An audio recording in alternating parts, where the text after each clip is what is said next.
effective team. Deci o să răspundem câteva componente ale unei echipe efective. And we learned this in Procter & Gamble through a study. Noi practicăm aceasta printr-un studiu. And we had this study where we had to make some remarkable improvements in our results. Understand what the impact of a good team is. Și noi vrem să ne arătăm care este impactul unei echipe bune. And what we learned is there are 5 components. Și sunt 5 componente. And to make it easy, each one starts with a C. Și fiecare se începe cu litera C în engleză. Okay, the first one is clarity of purpose. Claritatea scopului, primul. If everybody understands the real purpose of the team, Dacă fiecare înțelege scopul adevărat al echipei, it's going to be more effective. o să fie mult mai efectiv. Otherwise, people are going in all different directions. Altfel, oamenii merg în diferite direcții. The second C is commitment to that purpose. Al doilea punct este devotamentul. There's all levels of commitment that people have, from just understanding Sunt diferite nivele de devotament. Unii pot să fie înțelegerea. to the point where they personally own that purpose. Până când oamenii ajung să aibă ei înșiși scopul acela. To be effective, they need to have ownership. Deci, pentru că al treilea lucru este abilitatea. You need to have the right leadership and the right skills and the right methods. Trebuie să ai calitățile necesare și metodele necesare. You got to make sure you can deliver on the purpose. Ca să poți ajunge la scop. The fourth C is a culture of trust. Al patrulea este cultura încrederii. If members of the team don't trust each other, they won't work well together. Dacă membrii echipei nu au încredere unul în altul, nu vor avea, echipa nu va avea fi. And the fifth one, similar to trust, is compatibility. Și al cincilea, similar cu încrederea, ar fi compatibilitatea. When people like each other, enjoy being together, and know each other well, they will work more effectively with each other. Când oamenii se cunosc unul pe altul, lucrează împreună, le place să petreacă timp împreună, atunci și echipa va fi mai efectivă. And it's important to understand that all of those components are important. Este foarte important să știm că toate aceste componente sunt importante.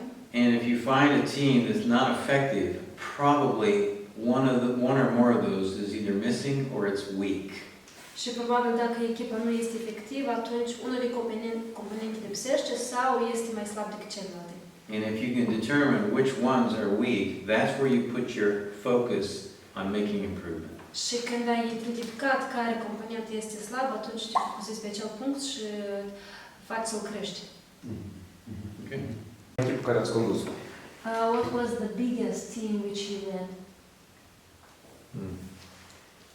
I used to have a team. Well, it's good to keep teams as small as possible. E bine să ții echipele cât de mici posibile. We believe that the optimal size of a team is about 7 people. Noi credem că mărimea optimă ar fi 7 oameni. If you have fewer, you may not have all the skills you need. Dacă ai mai puțini oameni, probabil că nu vei avea toate abilitățile de care ai nevoie. And if you have more, you have more chance of diversion. Dar dacă sunt mai mulți, atunci vei avea mai multă diversiune. So I have led teams of 35. Am condus și echipe de 35 oameni. And it's very difficult. Și e foarte dificil. So, and it depends on how you define the boundaries of team. Depinde cum stabilești limitele echipei. My teammate here had a team of about 4,000. Unii dintre noi au avut 4.000 de oameni. So the bigger it is, the more clear you have to be on all those components Cu we cât talked mai about. mare este echipa, cu atât mai clar trebuie să fie în specificarea tuturor componentelor. Ok. Cum îți conduce echipa așa de mare? How is it to lead such a big team? Well, this is where organizing your business to do work comes in. Deci asta trebuie să faci parte din organizarea business-ului.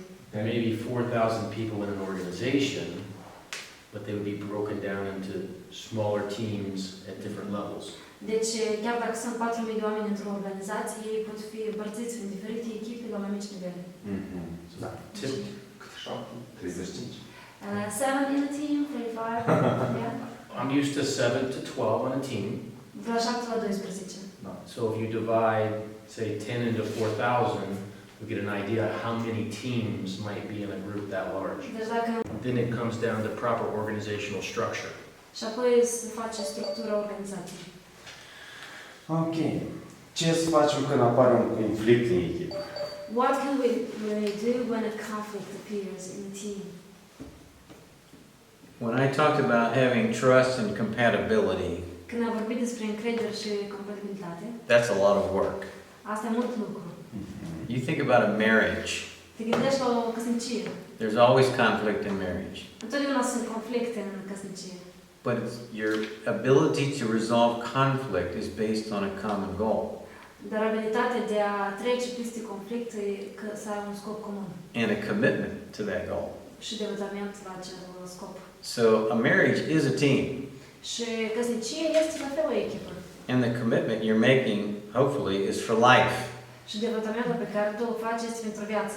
And so you have to resolve conflict. Și trebuie să rezolvi conflictul. When you're in the workplace, Când ești la lucru, the commitment is not quite as deep as that, devotamentul nu este așa de adânc precum în căsnicie, but you still have some common goals. dar oricum aveți scopuri comune. The success of the company, Succesul companiei, success of the project. succesul proiectului. And if you can come to agreement that you're committed to meeting that, Și dacă vii la un acord cu devotamentul, it will drive you to resolve conflict. o să ajungi să rezolvi conflictul. And you may have to have help doing that. Și probabil că vei avea nevoie de ajutor pentru aceasta. Anytime you have personalities that are different, you will have conflict. De fiecare dată când sunt oameni diferiți, personalități diferite, vor apare conflicte. The important thing we talk about is servant leadership. Each other. Și ei, la fel, își vor sluji unii altora. And if you have that attitude, you're more likely to resolve it.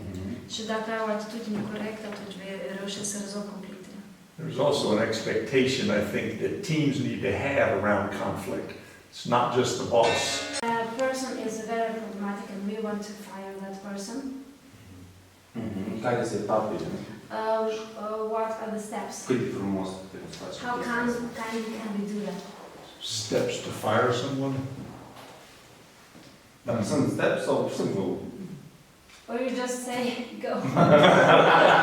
I'm going to take that I one. think you Yeah. have The right Okay, side. so often the reason you want to fire something, someone, Deseori motivul când vrei să concediezi pe cineva is either they can't perform este pentru că ei nu pot să facă ceea ce trebuie or they don't match your values. sau ei nu valorează ceea ce fac.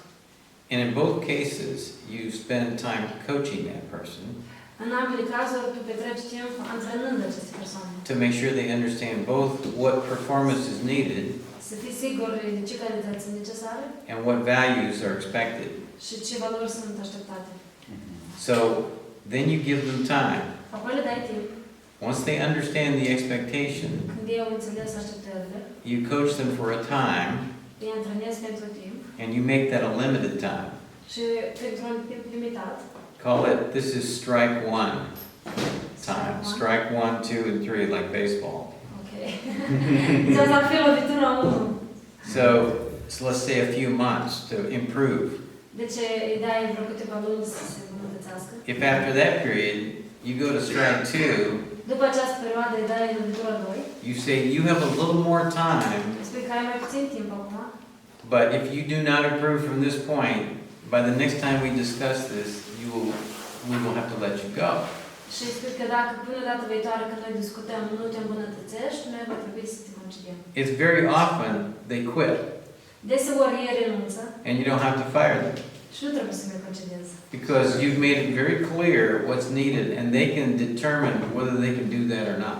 Pentru că tu ai fost foarte clar când ai spus de ce ai nevoie și ei pot să știi dacă pot să obțină această It takes out the argument, the anger, the emotion. Și astfel nu să ai nevoie de mânie, supărare, toate emoțiile negative. Ok, super. Câte de... Like have meetings. Often is needed. Well, typically there are daily short meetings to ensure everybody understands the task and what needs to be done. În fiecare zi sunt întâlniri scurte unde fiecare înțelege ce trebuie să facă. But there often is a weekly meeting that kind of brings in a summary of the week, the expectation, did we achieve the result we desired, Dar desigur echipa se întâlnește o dată pe săptămână ca să vadă rezultatele ce au obținut. and what planning do we need to perform better next week or to improve? Și se planifice pentru săptămâna viitoare ce să facă mai bine și cum să îmbunătățească. It's often dependent on the nature of the work.